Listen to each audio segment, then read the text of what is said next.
In 1990, Ramdasha Big was living in suburban New Jersey. Big was 14 or 15 years old at the time.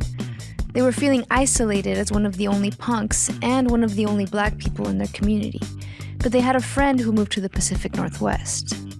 She knew I was kind of struggling in high school, just being miserable for a number of reasons, and she sent me a bunch of zines, and that really inspired me. She sent me Jigsaw and Bikini Kill zine, and I think Girl Germs. Girl Germs was a zine made by the members of Bratmobile.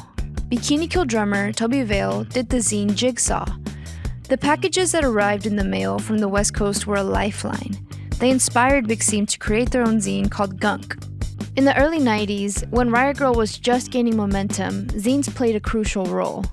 At first, zines were the only form of media reporting on Riot Grrrl bands, meetings, and political organizing. And for many young women, self-publishing was a lot more accessible than starting a band. In Gunk, Big started out focusing on their interests, skateboarding and punk. They hoped to empower other femmes to skateboard. They also ended up writing about their experiences as a black person growing up in a predominantly white, upper-middle-class community.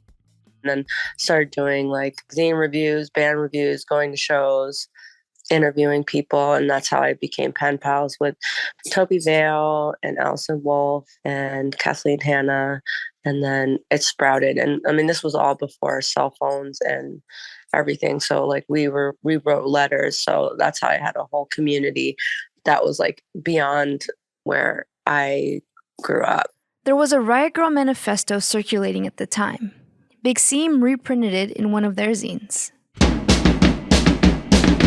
Because us girls crave records and books and fanzines that speak to us. That we feel included in and can understand in our own ways. Because we want to make it easier for girls to see, hear each other's work. So that we can share strategies and criticize, applaud each other. Because we must take over the means of production in order to create our own meanings. Because viewing our work as being connected to our girlfriends, politics, real lives is essential if we are going to figure out how what we are doing impacts, reflects, perpetuates, or disrupts the status quo. Because we don't want to assimilate to someone else's standards of what is or isn't good music, or punk rock, or good writing, and thus need to create forms where we can recreate, destroy, and define our own visions. Because we know that life is much more than physical survival, and are patently aware that the punk rock you can do anything idea is crucial to the coming angry girl rock revolution, which seeks to save the psychic and cultural lives of girls and women everywhere. According to their own terms, not ours. Because doing/reading/seeking/hearing cool things that validate and challenge us can help us gain the strength and sense of community that we need in order to figure out how bullshit like racism, able-bodyism, ageism, speciesism, classism, thinism, sexism, anti-Semitism, and heterosexism figures in our own lives. Because we are angry at a society that tells us girl equals dumb, girl equals bad, girl equals weak. Because I believe with my whole heart, mind, body that girls constitute a revolutionary soul force that can and will change the world for real. For real. Big also started a band called Gunk, and in 1992, they played at the first Riot Grrrl convention in Washington, D.C. That's when Riot Grrrl became three-dimensional for them. And I got to see all these bands that I had been, reading about in zines and buying their 7 inches and records and tapes. While attending the convention, Big stayed in a punk house in D.C. That was also something they'd only read about in zines. I remember it got broken into on the night that we were living there because the house was deep in the hood somewhere where a bunch of white punks should not probably have been living. Despite the break-in that night, they still managed to have a pretty good time.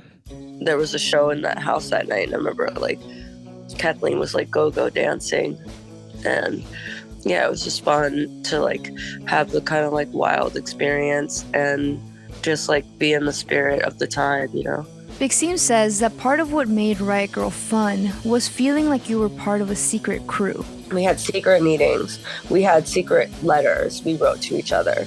But the mainstream media was starting to get very interested in these secrets. A USA Today reporter came to that 1992 convention and, according to Big Seam, the resulting article included their home address. And so I got mail, like garbage bags full of mail for years of people like wanting my zine, and I just couldn't keep up with it.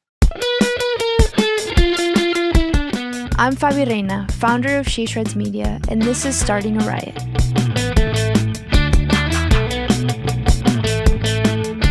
"12 years ago, I started She Shreds, the world's first print publication dedicated to women and non-binary guitarists. The first issue was actually a zine. And somehow it feels like as women or gender-expansive people in music, zines just find you. The first zine I remember reading had guitarist Des Arc on the cover. I'd never seen a woman guitarist on the cover of anything. That was my introduction to self-made media. I found a space where I could share and distribute my truth, ask questions, and collaborate with others on finding answers. And although it feels intuitive, making a zine is actually a pretty labor-intensive process. We asked Ramdasha Big Seam and some of the other people we've been interviewing to tell us a bit about what it takes to put a zine together. I think I did have a typewriter for part of the time, but when I started doing the zines, I was computers, so I'd write stuff on computer. And I would sort of like change the margins to be the right sizes so that I could, when I printed it out, I could cut and paste it into a zine. A lot of the text was handwritten. A lot of people would painstakingly type out their missives and their manifestos on typewriter. So there'd be a lot of crossed out words or mistakes, tons of mistakes. Collecting clip art. Sometimes, hand drawing. Drawing a lot of the drawings myself. Cut pictures out. I would hold the copier door open, I would push the button, and then I would close it so that it would create this kind of ombre effect on this piece of paper that I would then cut up and use in my zines. Kind of collage with it. Creating that kind of messy, unprofessional look. They weren't really meant to be pretty, or this was more like scribble, scribble, scrap, scrap.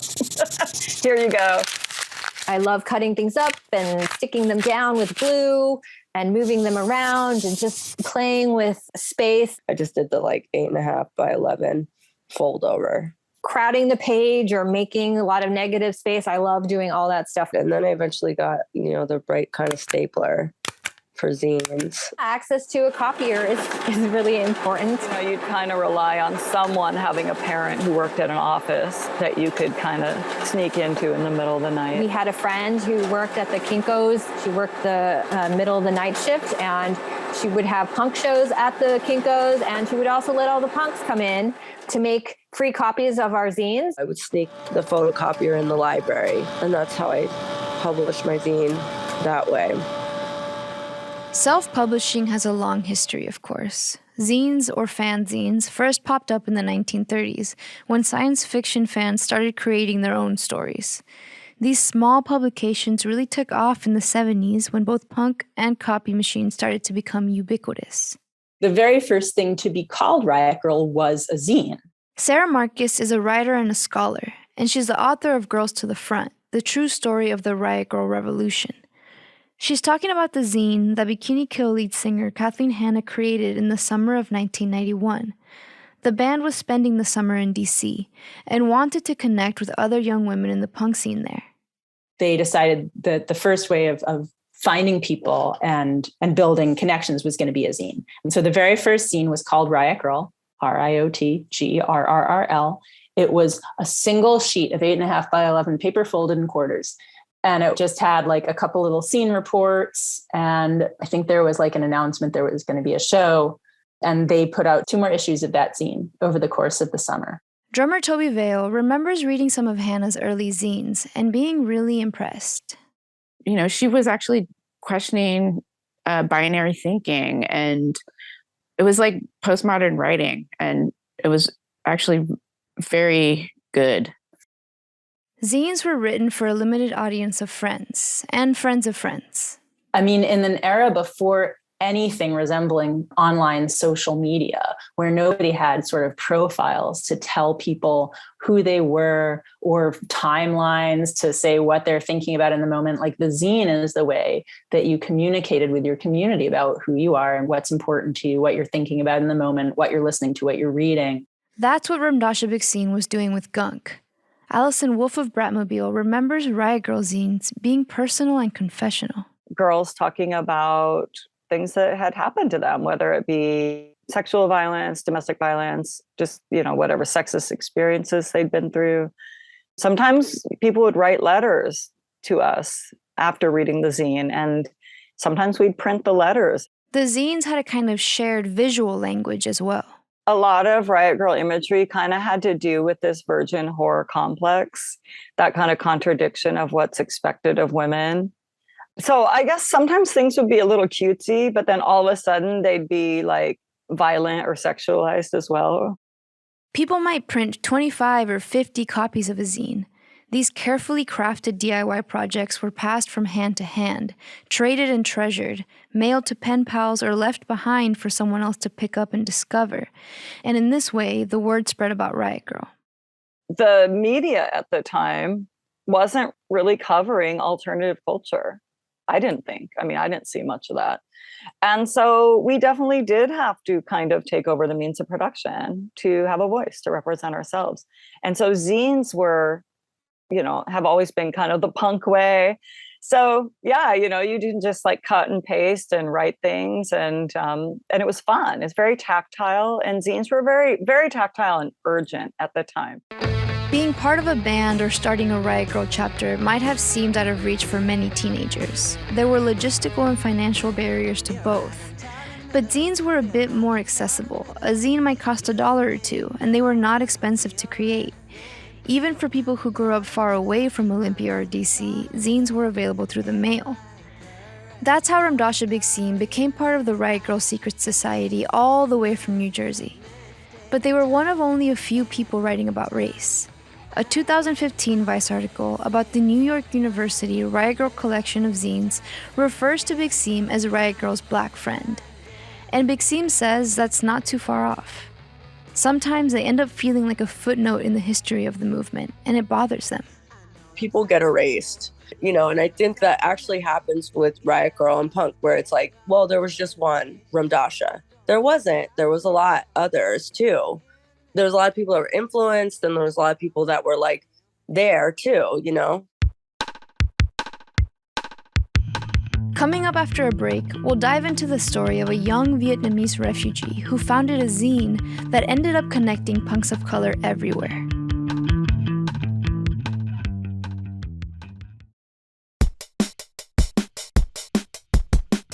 Mimi T. Nguyen created a zine as a response to the erasure of people of color in punk and Riot Grrrl. You can say that I am an old punk who teaches feminist theory. She has a big title. She's an associate professor and chair of Gender and Women's Studies and Asian American Studies at the University of Illinois Urbana-Champaign. I want to spend a good chunk of time on her story here, because she ended up creating an important space for punks of color to talk about race and racism in their own words. Nguyen was born in Vietnam. When she was a baby, she and her parents came to the US. This was 1974, just before the fall of Saigon.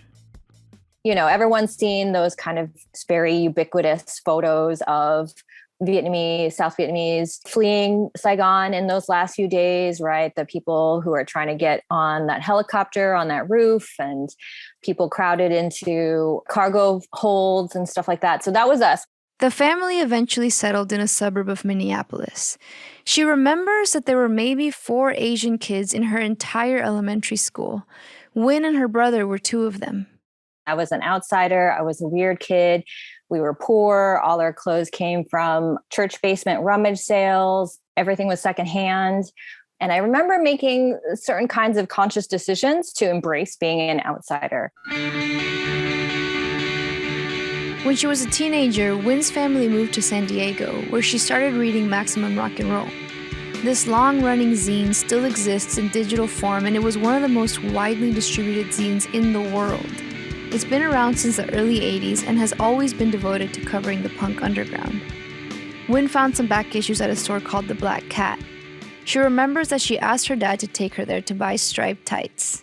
And it was from those earliest issues that I learned that punk was full of people who cared very much about state violence. It was really reading this one column by this musician, Jane Guskin, who was in a band called the Yeasty Girls, but she wrote a column for Maximum Rock and Roll, which is how I learned about how the U.S. was supporting authoritarian regimes in Guatemala. And that's how I also learned about a more radical feminism than I found previously on my sort of local library shelves. Reading Maximum Rock and Roll, she started to see that punks were very political and were not only making music but running venues, creating DIY record labels and zines. And this subculture seemed like a place she could feel at home. Being a refugee, encountering punk actually made a lot of sense. You know, discovering punk was absolutely how I processed understanding myself as an outsider in this country. Wynn says she felt like an outsider in a number of ways. As a refugee, as a non-white person in a majority white community, as someone who came from a poor family, and there was something else too. I definitely felt like I wasn't doing gender properly. I definitely remember thinking that I was not good, quote unquote, at being a girl.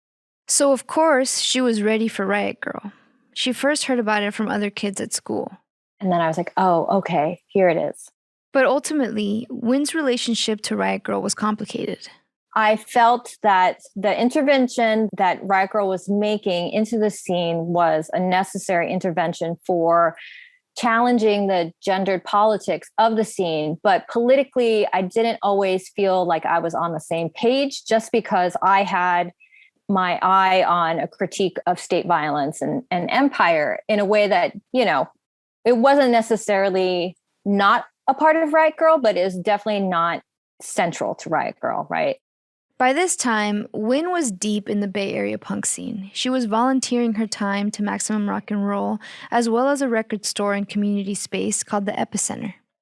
You know, one of the most important moments for me in terms of my own sort of punk history was when I made the Evolution of a Race Riot compilation zine.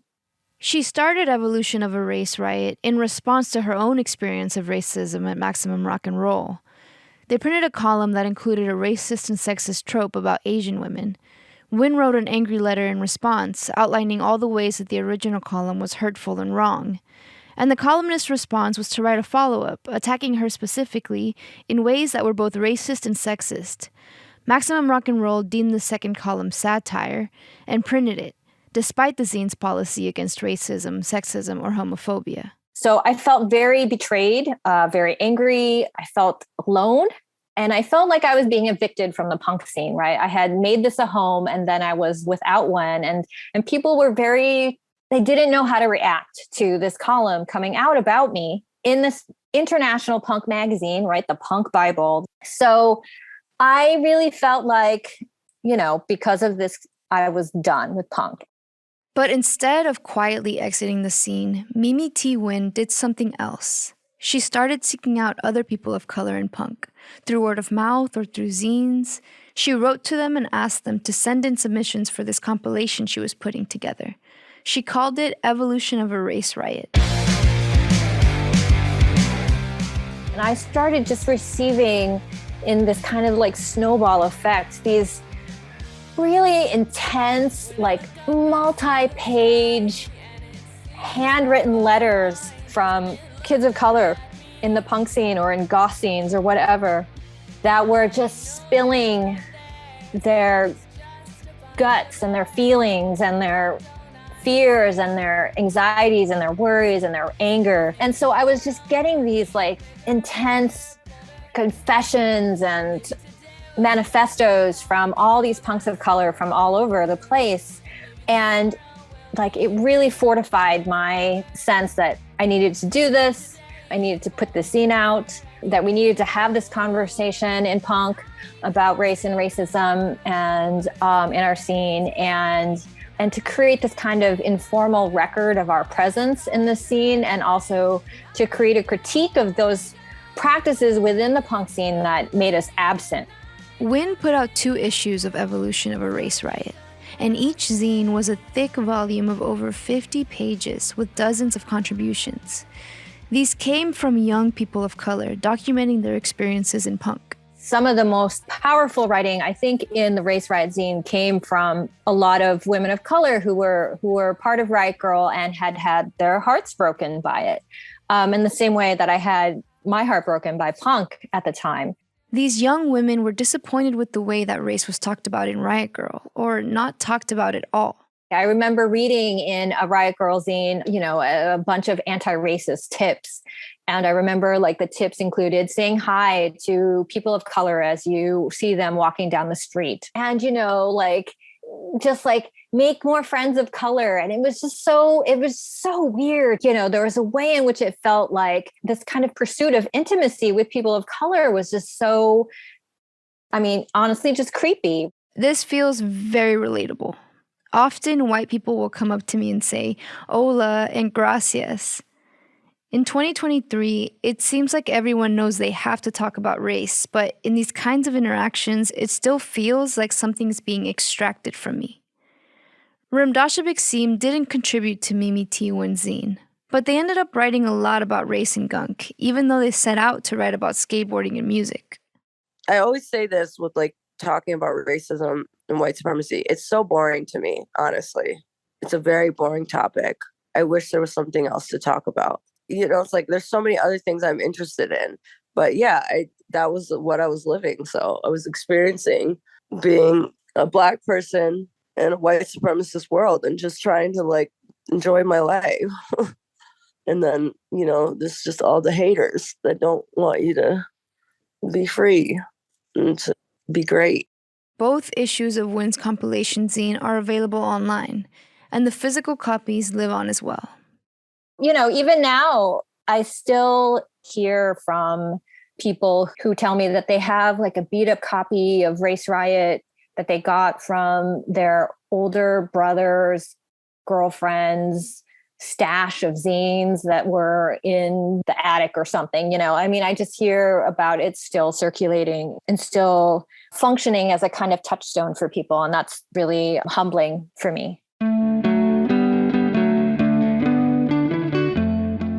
I feel like people are making zines again too, that didn't completely die out. It's true. Zines never went away. There's zine fests in cities around the world every year, and zines remain an integral part of punk. The Portland Zine Symposium has been going strong for more than 20 years. Sarah Shea Merck is a journalist, artist, and prolific zine maker. They make physical zines and also upload them to their website as PDFs so that anyone can download and print them out themselves. I publish all my zines under Creative Commons license, which means anyone can print and distribute them for non-commercial purposes, like teachers or activists. And I have this one zine that's a how to make a zine template. So it's a little guide, it's 1 page, how to make a zine. And people download it literally every day from all over the world. I just had someone download it today in Argentina who's working in a library there. I have people in Texas who are librarians, people who are teaching teen classes in Wisconsin.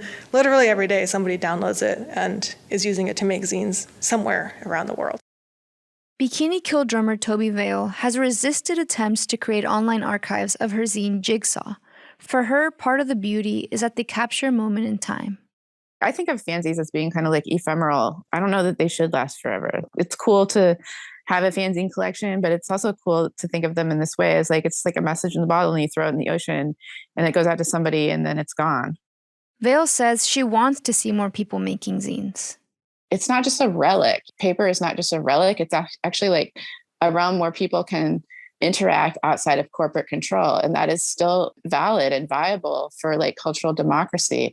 What cultural democracy is it just means that you can make your own culture in your own community, whatever you want it to be. You don't have to buy it at the store. Zines are very much the embodiment of that DIY spirit and a way of marking a specific time and place. I was here. My perspective matters. they can also be a tool for political and cultural organizing.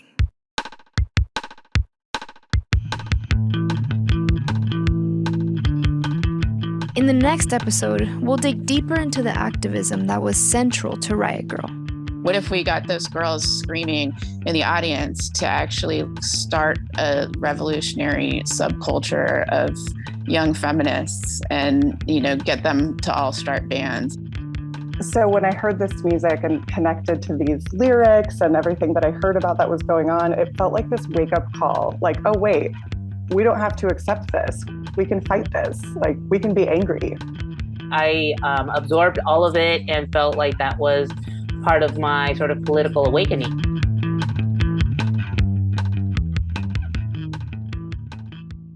Starting a Riot is brought to you by Oregon Public Broadcasting and She Shreds Media.